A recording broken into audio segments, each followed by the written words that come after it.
अगले श्लोक के अवतरणिका दे रहे हैं।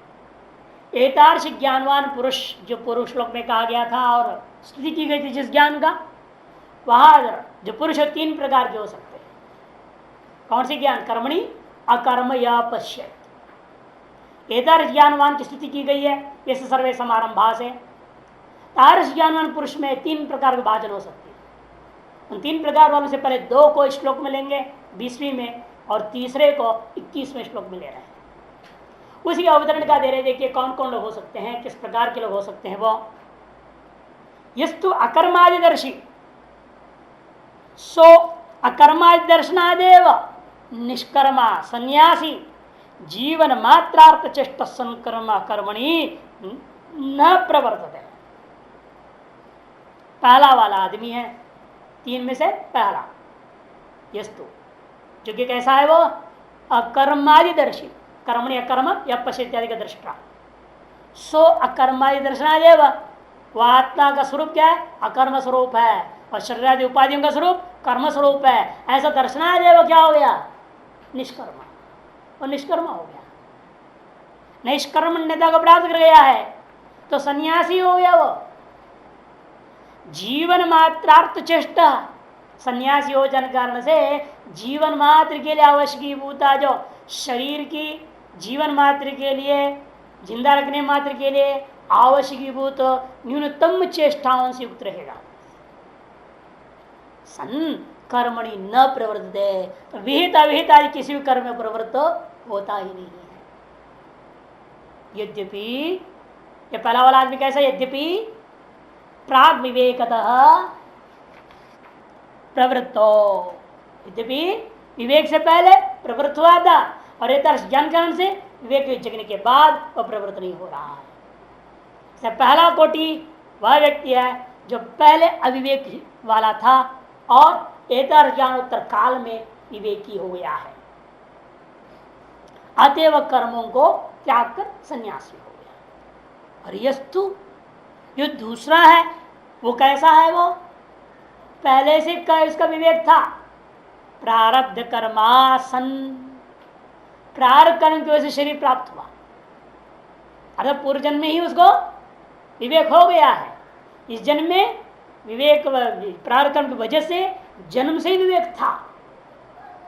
विवेक के युक्त जन्म होकर के साक्षात्कार हुई नहीं थी अभी। पहले वाला अविवेक था, विवेक मात्र हुआ है, साक्षात्कार आगे अभी नहीं बढ़ा है। और दूसरा वाला जन्म काल में ही विवेक है। प्रारब्ध के इसका प्रक्रम था कि जन्म काल से उसके अंदर विवेक जागृत है। जैसे रामकृष्ण परमहंस है, रमण महर्षि है, अनेकों लोग हैं।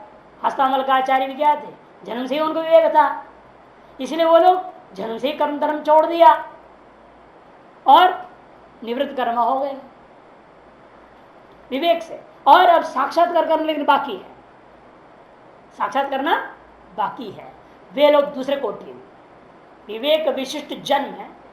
पहले वाला अविवेक विशिष्ट जन्म, उत्तर काल विवेक हुआ। दूसरे वाला विवेक विशिष्ट जन्म, उत्तर काल में साक्षात्कार है।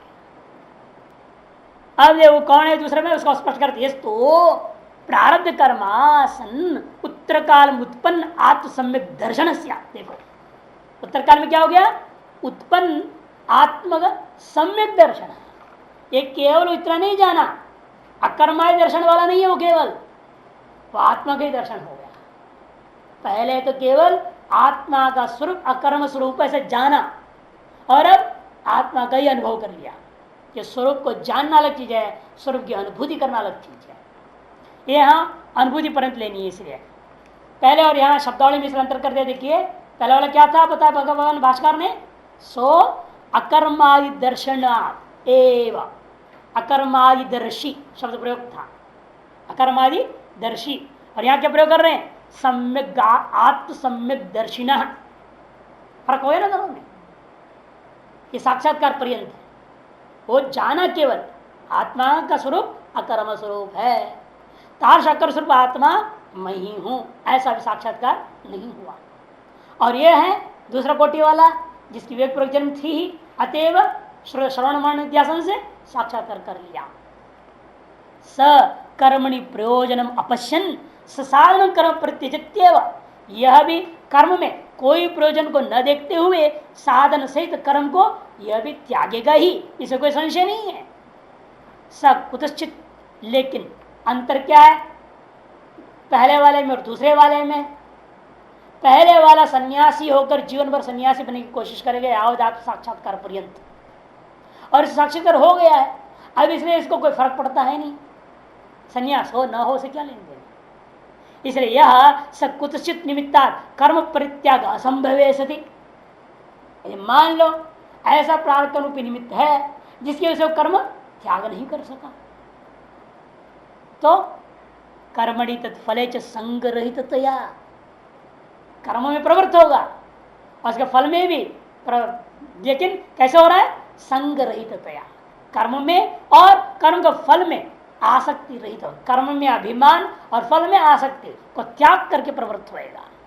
स्व प्रयोजन भावात, स्वार्थ और परार्थ कोई प्रयोजन नहीं रह गया उसको, अभी न स्वार्थ कोई प्रयोजन है न परार्थ कोई प्रयोजन है, स्व प्रयोजन भावात लोक संग्रहार्थम पूर्वत कर्म प्रवृत्तोपि, लोक संग्रह के लिए पूर्व कर्म प्रवृत्त होने पर भी नैव किंचित करोति।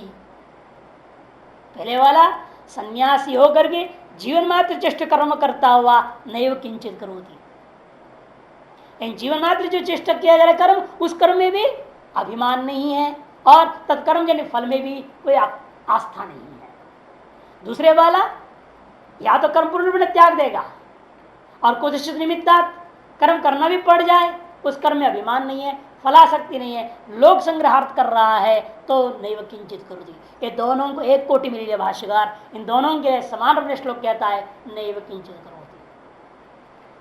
ज्ञानाग्नि दग्ध कर्मत्वा कि पुरुष श्लोक को ले लिया क्योंकि ज्ञानाग्नि दग्ध कर्म वाले होने से तदीयम कर्म अकर्म संपदते इत्येतदर्थम दर्शयन् आह, ऐसे लोगों का जो कर्म है वो अकर्म ही स्वरूप को प्राप्त हो जाता है, यह बात को दर्शाने के लिए यह श्लोक आरंभ होता है। त्यक्त्वा कर्म फलासंगम नित्य तृप्तो निराश्रयः कर्मण्यभिप्रवृत्तोऽपि नैव किंचित करोति सः। त्यक्त्वा कर्म फलासंगम, त्यक्त्वा कर्म फलास, कर्मे आसंगम फले च आसंगम, कर्म च फलं च इति कर्म फले तयोः आसंगम भी कर्म फलासंगम, सप्तमी तत्पुरुष समास है। पहले द्वंद्व द्वंद्व गर्भित सप्तमी तत्पुरुष समास करते हैं, भाष्यकार के सिद्धांत। फिर अन्य कुछ लोग अन्य अन्य व्युत्पत्ति करेंगे, अलग अलग लक्षण समास करते हैं। देखिए कर्माणि फलंति यत्र, इति कर्मफलम एक ही पद है, कर्माणि फलंति यत्र इति कर्मफलम तस्मिन् आसंगो नास्ति। त्यक्त्वा कर्म फल भाव को प्राप्त होते जिसमें, किसमें? शरीर में, कि हमारे अपने पूर्व जन्मों में किए हुए कर्म ही फल रूपेण यहाँ पर क्या आता है? विभिन्न प्रकार के सुख दुख रूप में प्राप्त होते हैं, यानी कर्म फलीभूत होते हैं जिसमें, ऐसे एक लोगों ने शंकरानंदी टीका ये समास किया, कर्माणि फलंति यस्मिन् तत् कर्म फलम, कर्मफलम कौन हो गया? वो देह शरीरम, तस्मिन् आसंगम त्यक्त्वा, उसमें शरीर में आसक्ति को त्याग के, ऐसा। अतः दूसरा कर्माणि फलती थी, कर्माणि फलती थी सीधे, यस्मिन् अस्मिन् नहीं, कर्माणि फलती ये न के रूपेण शरीर तत्रस्थ कार्य रूपेण, दोनों ले लिया। पहले लिया फलंती यत्र शरीर मात्र लिया, और अब कर्माणि फलती इति कहने से शरीर और शरीर में होता हुआ सारी चीजें सुख दुख और सब सारी चीजों को इकट्ठे ले लिया, उसमें आसक्ति नहीं, शरीर में भी आसक्ति नहीं और शरीर में हो तो सुख दुख में भी आसक्ति नहीं। एक कदम थोड़े आगे बढ़ गया इन्होंने, समास में न कर, इसने समास किया इन्होंने, लेकिन दूसरे ढंग का उन्होंने बहुरी समास किया, कर्माणि फलंति यत्र बहुरी कर दी, इन्होंने क्या कर दिया? कर्माणि फलती उपपद समास, कर्म शस फल आण, कर्म फलम कर उपसमास कर दिया। तस्मिन् आसंग त्यक्त्वा, अतः स्वयमेव कर्मणा फलत्वात् वा कर्मफलम, स्वयमेव कर्म फलम भवति इति कर्मफलम, स्वयं ही कर्म फल रूप धारण कर लिए हैं। एक मीमांसकों का दृष्टिकोण से ये ईश्वर नहीं है, स्वयं कर्म क्या होता है, फल रूप धारण कर लेता है, शरीरादि समझ लोक रूप धारण कर लेता है। स्वयमेव कर्म फलम भवति कर्म फलम, तस्मिन् आसंग कर्मफलासंग तम त्यक्त्वा। ये तीन अलग अलग व्युत्पत्तियां और भी लोगों ने किया है, और तीनों में मुख्य अर्थ तो शरीर ही लिया गया, और भाष्यकार बिल्कुल अर्थ नहीं लेते। भाष्यकार कहते नहीं, शरीर कह को पकड़ना, कर्म में आसक्ति नहीं है, फल में आसक्ति नहीं है। सीधा कर्म में आसक्ति नहीं का मतलब क्या, कर्म में अभिमान नहीं है और फल में आसक्ति नहीं है, ऐसा अर्थ कर देना। कर्मफलासंगम नित्य तृप्त, नित्य तृप्त है कि जहां आत्मज्ञान प्राप्त हो गया उसके बाद क्या हो गया, जैसे पहले दूसरे अध्याय में कहते हैं सर्वदा संप्लुतो जगह, उस प्रकार के जहां समुद्र प्राप्त है, आनंद समुद्र में जो है नित्य तृप्त है। इसलिए समझाते जैसे दृष्टांत में आदमी कुआं के सामने खड़ा है, कुआं के सामने खड़ा है और कुआं में भी जल ऐसा है जो हाथ में डालो तो पानी मिल जाए, इतनी पानी है। फिर भी कि एक छोटा सा कोई जल स्रोत को कोई खोजेगा, वह प्यासा व्यक्ति ऐसे कुआं के सामने खड़ा होकर चारों दिशाओं में कोई जल स्रोत को ढूंढेगा, उसको देख उठाएगा, पानी पी लेगा, तृप्त हो जाएगा। कृत साक्षात्कार वाला हो या अकृत साक्षात, दोनों के लिए इसलिए जान के दृष्टांत है ये। जिसने कुआं से पानी पी लिया वह स्रोत को ढूंढेगा नहीं, जो कुआं के सामने में है वो भी स्रोत को ढूंढेगा नहीं। उसी प्रकार व्यक्ति है, पहले वाला क्या है, स्रोत के सामने में है, दूसरे वाला पी लिया है। जैसे जान लिया आत्मा कर्म रूप है, साक्षात्कार करने के लिए तैयार है, और दूसरा साक्षात्कार कर लिया है, दोनों के लिए समान दृष्टांत बन जाता है। जिसलिए ऐसा, इसलिए वह नित्य तृप्त है। प्राप्त कूप क्षुद्र जल अन्वेषणा न क्रियते यथा तद्वति निराश्रय, निराश्रय में भी दो अर्थ करते हैं लोग। आश्रय शब्द से भाष्यकार तो सीधा कहेंगे साधन, फल का साधन। भाष्यकार सीधे शब्द नहीं बोल रहे, भाष्य की व्याख्या आनंदकार कहेंगे फल का साधन। भाष्य कहते हैं जिसके द्वारा पुरुषार्थ की सिद्ध की जाती है। किसके द्वारा पुरुषार्थ सिद्ध किया जाता है, कुछ बोला नहीं भाष्य में, तो दूसरे टेयर कहेंगे उसके नहीं, साधन देना। किसके द्वारा पुरुषार्थ सिद्ध किया जाता है, साधनों के। यहाँ आश्रय करने से मकान दुकान नहीं लेना, आश्रय मने जिसके द्वारा पुरुषार्थ को सिद्ध की जाए उसका नाम आश्रय, मने साधन। उन साधनों को त्याग दिया, निराश्रय। और दूसरे कहते हैं जिसके कारण से हम पुरुषार्थ करते हैं, पुरुषार्थ की सिद्धि के पीछे भी प्रवृत्ति साधन में हुई। साधन में प्रवृत्ति क्यों हुई, कामना की वजह से। इसलिए आश्रय शब्द से कामना तक चले जाते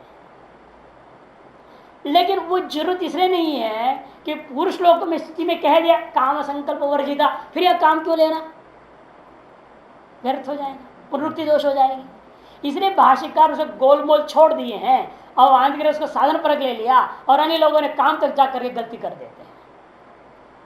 इसलिए आश्रय शब्द से साधन अथवा कामना विभिन्न पक्ष वालों ने लिया। कर्मण अभिप्रवृत्तो भी, ऐसा जो व्यक्ति कर्मों में किसी भी कारणवश अभिप्रवृत्तो भी, प्रवृत्त होने पर भी नैव किंचित करोति सह, वह व्यक्ति नैव किंचित करोति, वास्तव कुछ भी करता ही नहीं है। वो भी फिर कह दिया क्यों आपने, प्रवृत्तो भी, किसके दृष्टि में प्रवृत्त है फिर वो, स नैव किंचित करोति, फिर प्रवृत्तो भी खत्म, परस्परुद्धम उच्यते।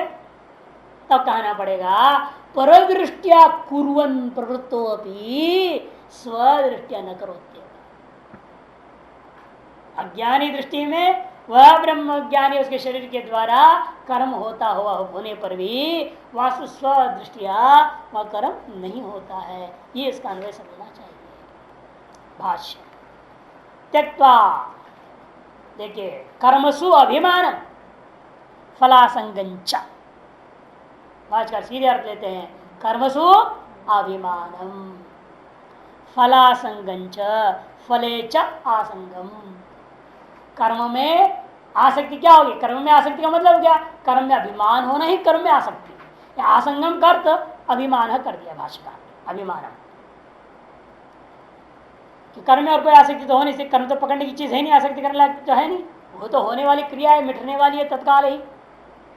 अतएव तत्संबंधी अभिमान आदमी कर सकता है, इसे कर्म में अभिमान और फल में आसक्ति। यथोक्त ज्ञाने नित्य तृप्तो, यथोक्त ज्ञाने सती त्यक्त्वा, कर्म में अभिमान और फल में आसंग को यथोक्त ज्ञाने सती त्यक्त्वा, ऐसा हुआ शुरू में ना त्यक्त्वा, भाषा में पहले पढ़ोगे त्यक्त्वा कर्म स्वाभिमान।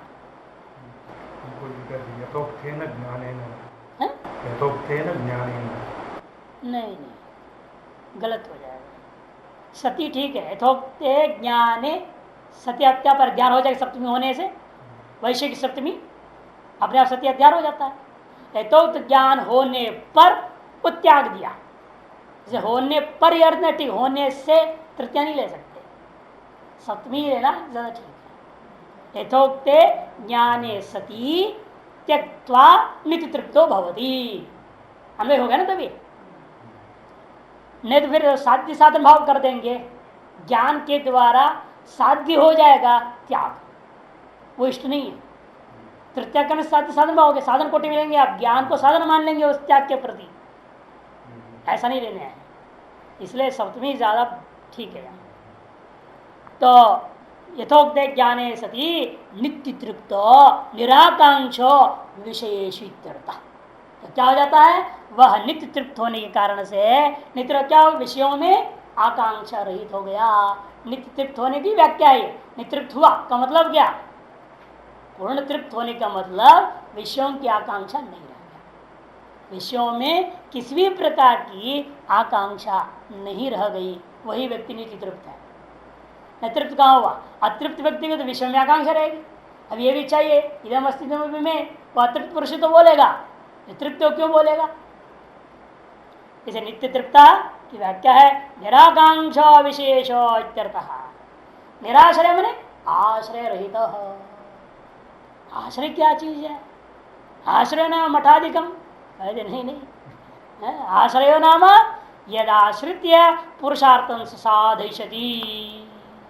भाष्यकार गोल बोल दिए, अब बोलने सीधे बोलते साधनम कर्म साधनम नहीं बोले, कल यदाश्रित्य जिसको आश्रित करके पुरुषार्थ को सिद्ध करने की इच्छा करता है व्यक्ति, उसका नाम आश्रय। अब आनंद उसको ठीक करते हैं, देखो यदाश्रित्य थी यच्छब्देन फल साधन उच्यते, साफ साफ बोल, फल का साधन सारे साधन कर्म वगैरह फल साधन उच्यते, क्योंकि साधन को आश्रित करके ही साध्य को सिद्ध करने के लिए इच्छा व्यक्ति कर पाता है।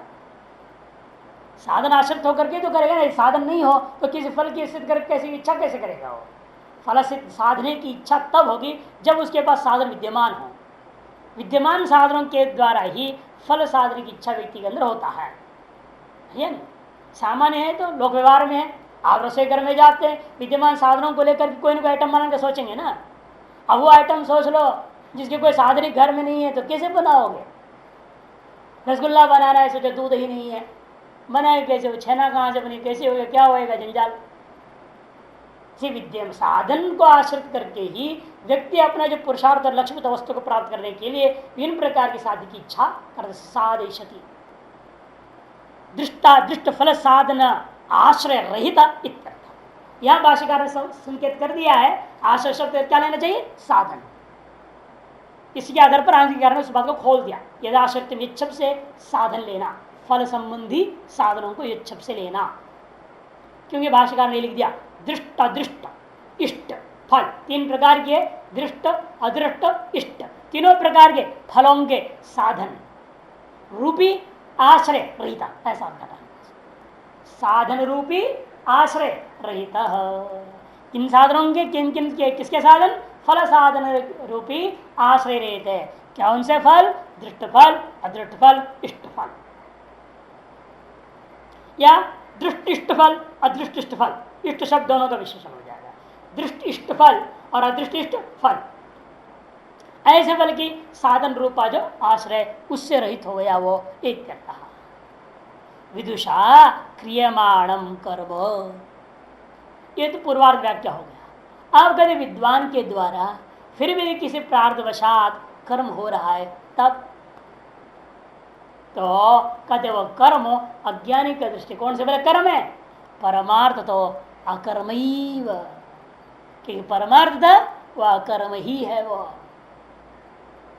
यहाँ आ रहा है ना, ब्रह्मविद ब्रह्मैव है। जब ब्रह्मैव है तो अकर्मैव है। वो कर्म कहां से होना? इसलिए कहते परमार्थतः अकर्मैव तस्य निष्क्रिय आत्मदर्शन संपन्नत्वात्, क्योंकि वह विद्वान तस्मने तस्य विदुषा, उस विद्वान के अंदर कैसा है तो निष्क्रिय आत्मदर्शन संपन्नत्वात्, तस्य वह विद्वान के द्वारा निष्क्रिय आत्मदर्शन संपन्न हो चुका है।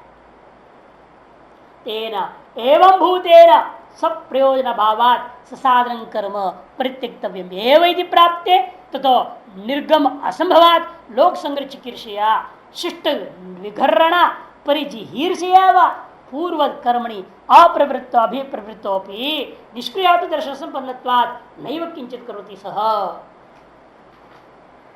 कहते देखो तेन एवं भूतेन, ये मैं तीन भाग बनाएंगे इस वाक्य को, तीनों के लिए लेंगे, लेकिन दो का ही बोलेंगे, तीसरा मैं जोड़ दे रहा हूं ताकि अगले श्लोक के लिए भूमिका बन जाएगा।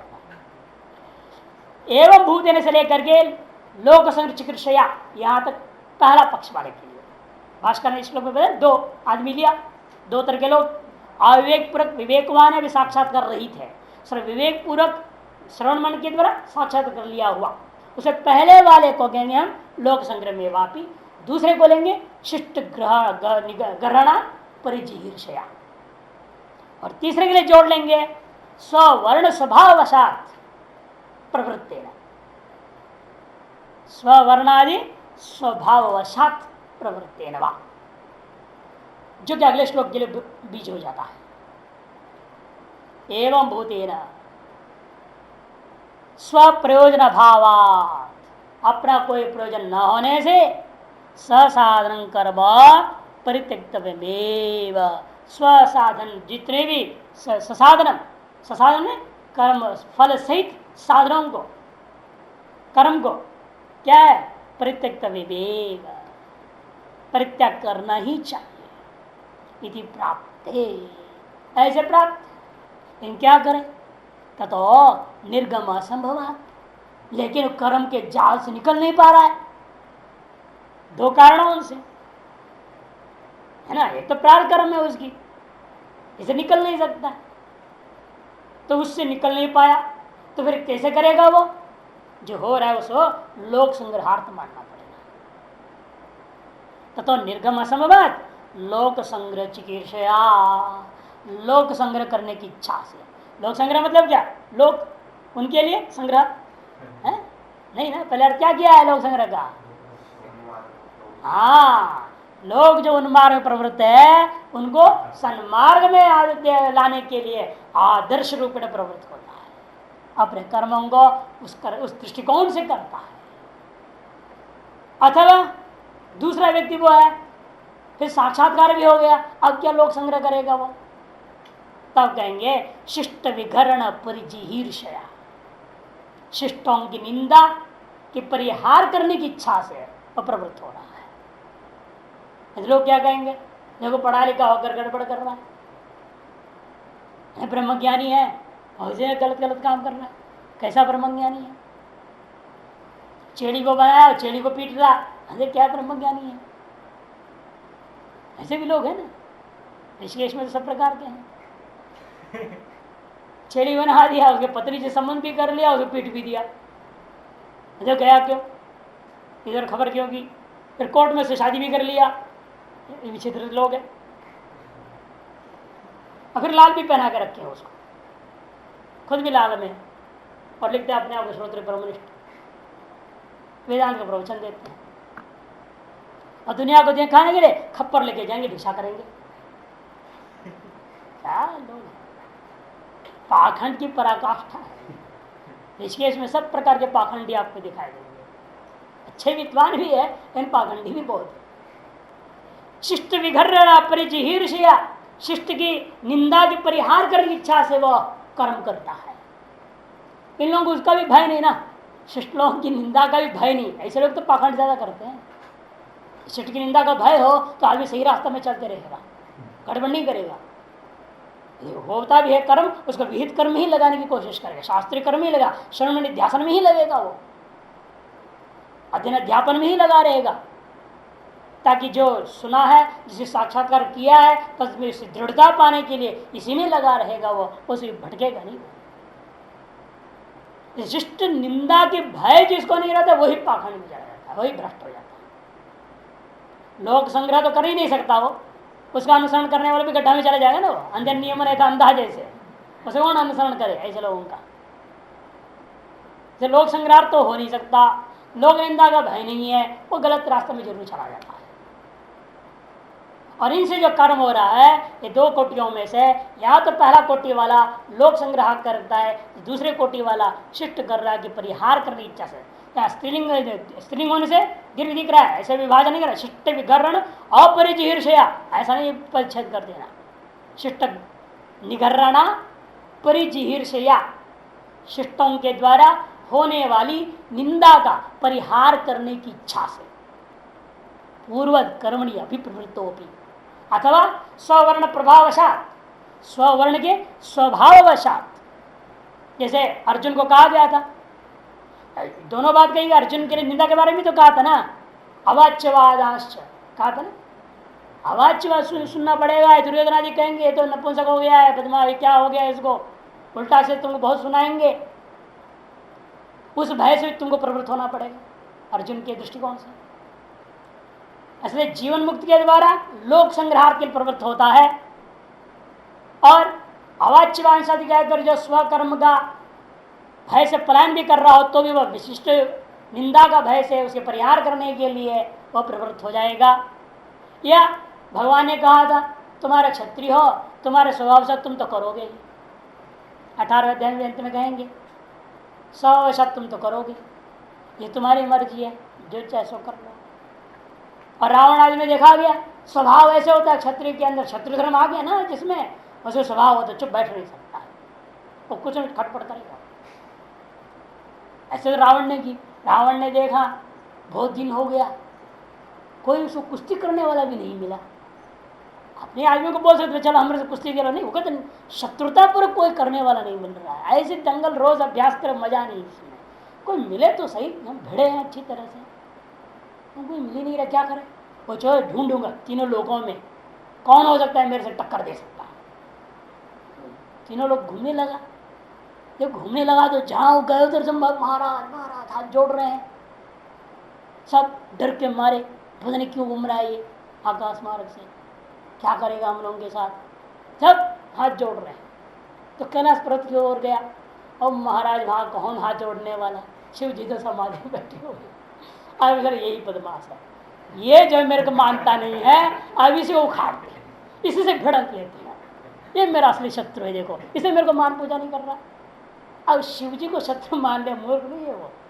अब कहते कैलाश पर्वत उखाड़ूंगा तब ये जगेगा और हमसे लड़ेगा। अब उसने हाथ डाला पर्वत का नीचे और उसको हिला दिया, उखाड़ने लगा। तो भगवान ने समाज रहे तो अंगूठा हिला देते, अपने अंगूठे को यूं कर दिया और उसके हाथ चटनी होने लगी, वही दब गई, और वो माफी मांगने लगा। नहीं, ये क्षेत्रीय का हाल है, वो बैठ नहीं सकता है, वो कोई नहीं, लड़ना है भिड़ना है, कुछ चाहिए, और क्या करे। जिस आश्रम में ज्यादा क्षत्रिय विद्यार्थी हो जाए मुसीबत हो जाता है आश्रम संभालना, सब लड़ते फिरते ही रह जाएंगे, रोज रोज लड़ते रहेंगे, मुश्किल ही हो जाता है। तो स्वभाव है ना, क्या करें, लड़ना उनका स्वभाव, लड़ेंगे भिड़ेंगे। तो स्वभावशात वर्ण स्वभावशात भी वह वर्णाश्रम धर्म में प्रवृत्त हो सकता है, अध्ययन रूपा धर्म में, युद्ध रूपा धर्म में, कृषि रूपा धर्म में, वह ज्ञानी होने के बाद स्वकर्म करते रहेगा। जनकादि ने किया, अब राज्यपाल कर रहे हैं, कबीर देखो कपड़ा बना रहा है तभी ब्रह्मज्ञानी हो गया, कपड़ा बना रहा है, बड़ बड़ बड़ कर रहा है। रविदास को देखिए ब्रह्मज्ञानी हो गया, फिर भी हमने चमड़ा कूट रहा है, जूता बना रहा है, सब बना रहा है। गौरबा कुंभार नहीं, महाराष्ट्र प्रसिद्ध गौरबा का था, वो घड़ा बना रहा था कुंभार, ज्ञानी है, और फिर भी कहाँ कर्म छोड़ा, स्वर्ण कर्म को कर रहा है, एक तीसरे कोटि वाला है। तो इन सब पूर्व कर्म ने अभी प्रवृत्त हो भी, तीनों प्रकार के लोग पूर्व कर्म प्रवृत्त होने पर भी निष्क्रिय आदर्शन संपन्नत्वात् नैव किंचित करोति सहा, निष्क्रिय आत्मदर्शन संपन्न होने के नाते वे वास्तव में कुछ भी नहीं करते हैं। अब वो तीसरे कोटि की विस्तार करते भाष्यकार देखे, यह पुनः पूर्वोक्त विपरीत प्रागेव कर्मारंभाद ब्रह्मणि सर्वांतर प्रत्यगात निष्क्रिय संजात आत्मदर्शन है। पूर्व जन्म में ही ब्रह्म ज्ञान हो चुका, साक्षात्कार हो गया, इस जन्म में नहीं। प्रारब्ध कर प्रागेव कर्म आरंभा, कर्म क्या है?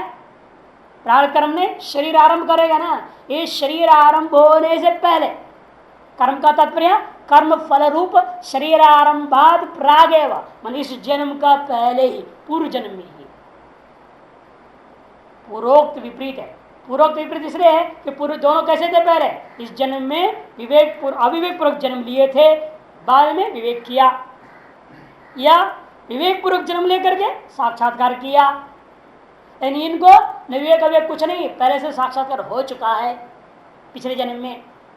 तो इस पिछले जन्म में जब ब्रह्म साक्षात्कार हो रहा था, उससे पूर्व में अगले जन्म के लिए प्रारब्ध कर्म तय हो गया था। इंद्रिय यमराज आदि क्या है, उनको पूर्व जन्म में ब्रह्म साक्षात्कार हो गया, लेकिन उस पूर्व जन्म में ब्रह्म साक्षात्कार होने से पूर्व में क्या हो गया था? उनको प्रारब्ध कर्म तय हो गया, फल भोगना है। जैसे ध्रुव को भगवान भागवत में कहते हैं ना, भगवत ध्रुव ने कहा महाराज मुझे मोक्ष दे दो, कहते हैं नहीं तेरे को मोक्ष हम दे ही नहीं सकते, फिर तुमने जो तपस्या किया और तपस्या के बीच क्या था? राजभोग के लिए था, राजा बनना था तुम्हें, उसके लिए तुम तपस्या करने आए, और तपस्या करते करते विवेक जग गया और वैराग्य भी हो गया है। ऐसे तो मेरा दर्शन हुआ, दर्शन होने से तुम्हारा ब्रह्म ज्ञान जग गया, अब तुम मोक्ष भी चाहोगे तो भी नहीं मिल सकता, क्योंकि वो जो तप काल में तुम्हारा जो संकल्प था राजा बनने का, राजगद्दी में या राजा का गोदी में बैठने की जो इच्छा थी, वह प्रारब्ध कर्म धारण कर लिया है।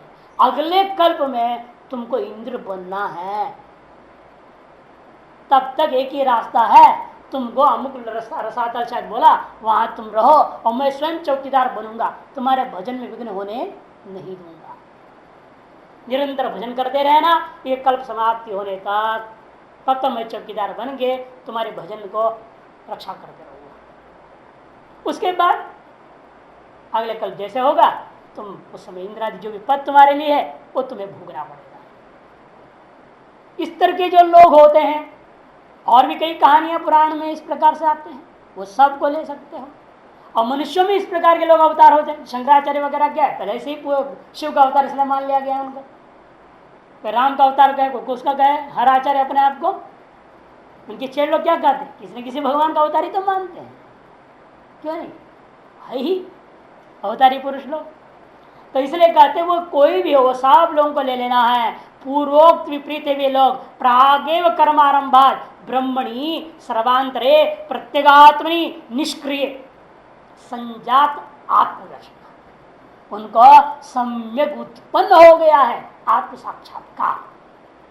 किस आत्मा में? वो शुद्ध ब्रह्म रूपी सर्वांतर है, प्रत्यगात्मा है, निष्क्रिय ब्रह्म है, उसी में उनका साक्षात्कार सम्यक हो गया, तद विषय में तद विषय साक्षात्कार सम्यक हो चुका है। स दृष्टा दृष्टेष्ट विषय आशीर्विवर्जिततया, उनको दृष्ट इष्ट फल और अदृष्ट इष्ट फल संबंधी विषय संबंधी आशी कामना से विवर्जिततया रहित होने के कारण से दृष्टा दृष्टार्थ कर्मणि प्रयोजनम अपश्यन, दृष्ट और दृष्टार्थ विषय का कर्म में प्रयोजन को न देखते हुआ साधन कर्म संन्यास्य, साधन सिद्ध कर्मों को त्याग करके शरीर यात्रा मात्र चेष्टो यति ही ज्ञान निष्ठो, और शरीर यात्रा मात्र चेष्टा वाले। ये देखो लोक संग्रह के लिए प्रवृत्त नहीं हो रहे हैं, लोक संग्रह के लिए प्रवृत्त नहीं होगा। शिष्ट गर्रा घृणा की परिहार की भी इच्छा नहीं है, किंतु शरीर मात्र चेष्ट होकर के वर्णाश्रम धर्म का पालन करते रहेंगे। इसलिए बड़े संतों के जीवन में आया है ना, वो कमाते थे अपने वर्णाश्रम धर्म के साथ, लेकिन जितना ज्यादा आ जाता था वो बांट देते थे, कल के लिए कुछ बचा के नहीं रखते थे। ऐसे लोगों की जीवन की कहानियां हैं। तो वो जो लोग थे वो लोग यति लोग शरीर यात्रा मात्र चेष्टा, वो यति हैं ज्ञान निष्ठ मुच्यते इत्यतमर्थम दर्शितुमाह, वे भी सकल पापों से मुक्त हो जाते हैं। इस बात को दर्शाने के लिए अगला श्लोक आरंभ होता है, जिसके श्रुति प्रमाण है वित्थाय भिक्षाचर्यं चरन्ति, है ना, सबसे विरक्त पुत्रेष्णा वितेष्णा लोकेष्णा से रहित, जिसको भगवान भाषा में क्या कहा यहाँ भी, दृष्टा दृष्टिष्ट विषयाशिक विवर्जिततया मनेष्णात्रय रहिततया, एष्णात्रय रहित से वित्थाय भिक्षाचर्यं चरन्ति।